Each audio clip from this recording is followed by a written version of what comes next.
Makanya orang-orang Tionghoa itu nggak sembarangan ngasih jam lahir ke semua orang. Kalau ya sampai jam lahir itu diketahui oleh musuh, kelar hidup lu. Musuh bakal tahu sifatmu kayak gimana, karakternya kayak gimana, bahkan kelemahan dan kelebihan ini nih yang diincer musuh. Itu bakal tahu semua. Kajian ni hao, namaku Intan, selamat datang di channel aku, Dynasty. Buat teman-teman yang mau mendukung channel ini supaya channel ini bisa lebih baik lagi, bisa lebih maju lagi, teman-teman bisa mendukung via Saweria yang linknya Intan taruh di deskripsi. Dukungan sekecil apapun itu berarti banget buat channel ini, dan di Saweria itu teman-teman bisa nulis pesannya bisa berupa request video, pertanyaan, atau dukungan yang nantinya Intan bacakan di video berikutnya. Juga Intan terima kasih banget buat teman-teman yang sudah berpartisipasi ngebeli baju cuke yang ini. Intan juga kaget penjualannya kok melonjak banget. Kaos ini sekarang sudah nggak bisa dibeli lagi. Teman-teman yang sudah pesen ditunggu orderannya, semoga suka. Dan boleh dong kalau misalkan setelah dapet nanti Intan di tag di IG-nya Intan. Ini nih IG-nya Intan. Okay, let's start! Di awal tahun kemarin, Intan membahas tentang Feng Shui. Feng Shui itu ramalan tentang bangunan. Rumah itu ditata kayak gimana supaya ngedatengin hoki. Feng Shui, meskipun itu ramalan, itu bukan ramalan yang sejenis semilikiti duor. Saya sudah dapat bisikan dari dewa supaya rumahmu hoki harus dicat warna pink. Bukan ramalan yang kayak gitu. Sudah ada hitung-hitungannya. Praktisi-praktisi Feng Shui itu nggak harus punya indera ke-6. Buat teman-teman yang belum nonton, ini nih ya linknya di deskripsi juga sudah Intan taruh. Kalau awal tahun lalu Intan membahas tentang Feng Shui, hari ini Intan membahas tentang Pak Zhe. Kalau Feng Shui ramalan tentang bangunan, Pak Zhe adalah ramalan tentang manusia. Sama, Pak Zhe juga bukan ramalan gaib ya guys ya. Pak Zhe juga ada hitung-hitungannya. Dan gak harus orang punya indera ke-6 yang ngerti Pak Zhe ini. Melalui Pak Zhe ini bisa diramal tentang peruntungan kita. Jodohnya kita itu baiknya yang kayak gimana. Karakter dan bakat kita, hubungan dengan keluarga, si A itu lebih klik dengan papanya atau dengan mamanya, prospek, karir, dan lain-lain. Praktisi Pak Zhe ini sampai sekarang itu masih ada, meskipun nggak banyak, tapi masih dicari-cari. Ayo teman-teman waktu merit masih tanya sama suhu, iya kan? Praktisi Pak Zhe ini membantu memahami jalan hidup dan membimbing klien untuk kehidupan yang lebih baik. Karena setiap orang itu dikasih sama yang di atas, talenta yang berbeda-beda.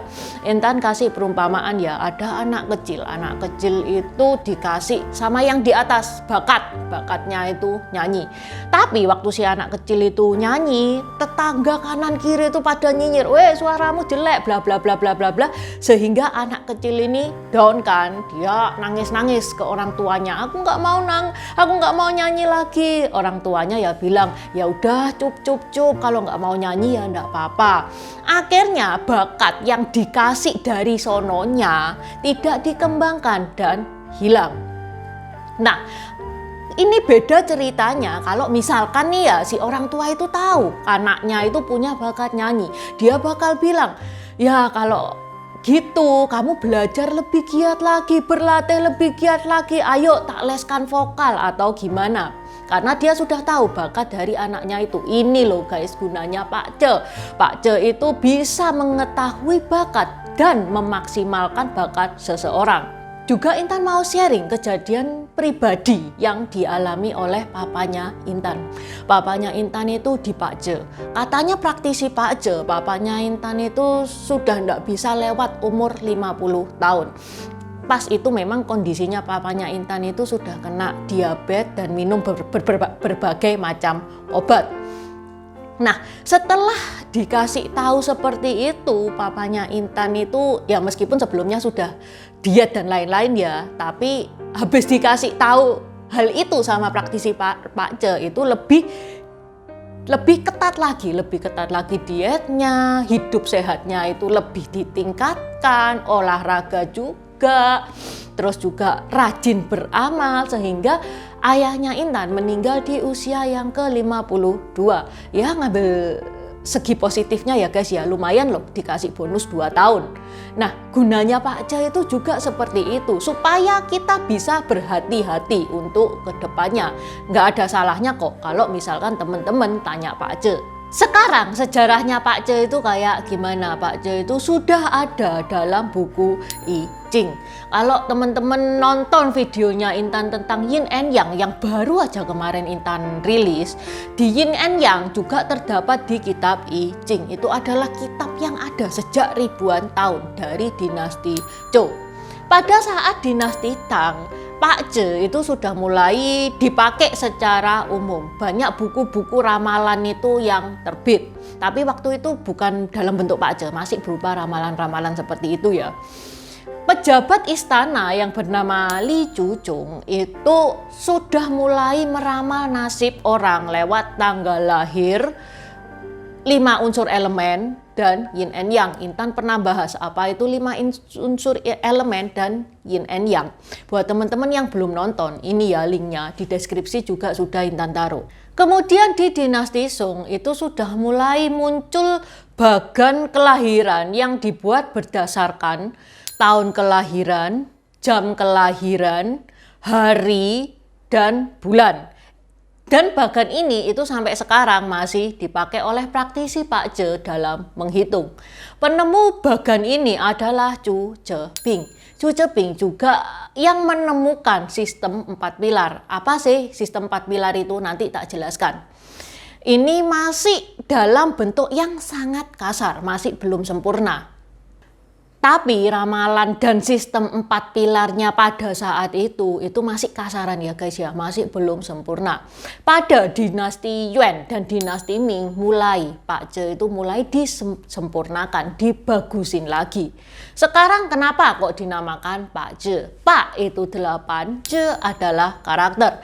Pak Ce itu konsep astrologi China tentang perhitungan takdir atau nasib manusia berdasar jam, hari, bulan, dan tahun lahir yang biasa disebut Shechu Mingli Sui atau 4 pilar kehidupan yang tadi Intan bilang ditemukan oleh Chu Zhebing itu.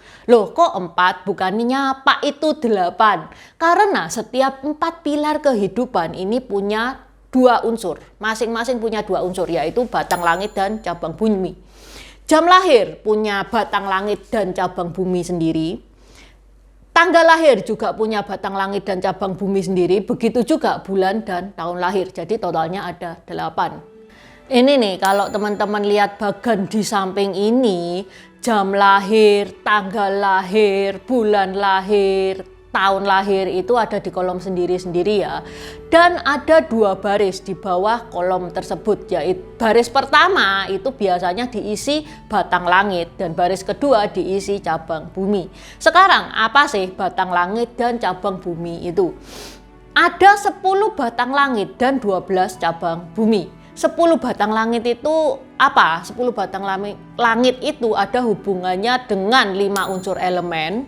Apa sih 5 unsur elemen? Kayu, api, logam, tanah, air. Juga ada hubungannya dengan Yin and Yang. Yin and Yang itu ini nih gambarnya kayak gini. Lingkaran ada warna hitam dan putihnya. Hitam itu Yin dan putih itu Yang. 10 batang langit tersebut adalah yang pertama itu Jia. Jia itu mengandung unsur kayu dan unsur yang. Elemen yang kedua, batang langit yang kedua yaitu Yi. Yi itu mengandung unsur kayu dan unsur yin. Batang langit ketiga namanya Ping. Ping itu mengandung unsur api dan unsur yang. Batang langit keempat adalah Ting. Ting itu mengandung unsur api dan unsur yin. Batang langit kelima namanya U. U mengandung unsur bumi dan unsur yang. Batang langit keenam namanya Ci, mengandung unsur bumi dan unsur yin. Batang langit ketujuh namanya Keng. Keng itu mengandung unsur logam dan unsur yang. Batang langit ke-8 yaitu Sin. Sin itu mengandung unsur logam dan unsur yin. Batang langit ke-9 namanya Ren. Ren itu mengandung unsur air dan unsur yang. Batang langit ke-10 adalah Kue. Kue itu mengandung unsur air dan unsur yin. Jadi kesimpulannya 10 batang langit itu Cai, Ping, Ting, U, Ci, Kung, Sin, Ren, dan Kue. Itu yang 10 batang langit, jelas ya. Sekarang 12 cabang bumi itu apa? 12 cabang bumi itu mewakili Shou. Apa toh Shou itu? Shou itu 12 hewan yang mewakili tahun. Tikus, kerbau, macan, kelinci, naga, ular, kuda, kambing, monyet, ayam, anjing, dan babi. Terus cara ngitungnya kayak gimana? Lah cara ngitungnya kayak gimana itu Intan juga nggak tahu. Soalnya Intan bukan praktisi Pak Jo. Makanya praktisi Pak Jo itu mahal-mahal guys. Ngitungnya itu rumit banget. Kalau teman-teman mau instan, ada sih di Google Pak Jo kalkulator. Tapi itu pakai kalender Imlek ya. Jadi teman-teman cari tahu dulu tanggal kelahirannya teman-teman itu tanggal berapa di kalender Imlek. Silakan dicoba. Oke, sampai di sini dulu bahasan Intan hari ini. Semoga bermanfaat dan terima kasih sudah menonton. Buat subscriber baru, selamat datang di channelnya Intan Dynasty. Terima kasih sudah nontonin channelnya Intan. Intan saranin buat teman-teman yang baru saja bergabung untuk nonton videonya Intan tentang pergantian Dynasty di Tiongkok. Ini nih linknya. Di deskripsi juga sudah Intan taruh. Karena itu adalah basic dari semua video-video yang akan Intan bahas. Video Intan tentang pergantian Dynasty itu akan sangat berguna banget, akan sangat membantu banget kalau teman-teman nonton film tentang sejarah-sejarah Tiongkok. Terima kasih udah nonton channel ini sampai habis. Dukung aku terus berkarya dengan klik subscribe dan bunyikan lonceng di bawah ya guys.